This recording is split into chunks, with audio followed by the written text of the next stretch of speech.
এক পাগলে বলছে, আমার আল্লাহ যদি খুশি হয়ে আমাকে জাহান্নাম দেয় আলহামদুলিল্লাহ।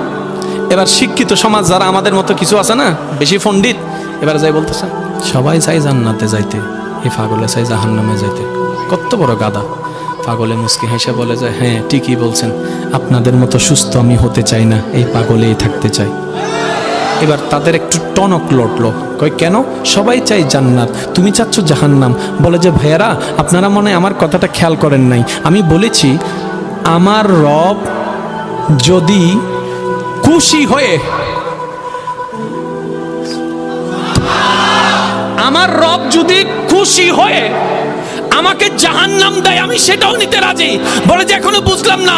পাগল বলে জ্ঞান দিয়ে রবের বিষয় বোঝা যায় না, দিল দিয়ে বুঝতে হয়। আরে শুনো, রব যখন খুশি হয়ে যাবে জাহান্নামটা জান্নাত হয়ে যাবে, রব যখন নারাজ হয়ে যাবে জান্নাতটা জাহান্নাম হয়ে যাবে।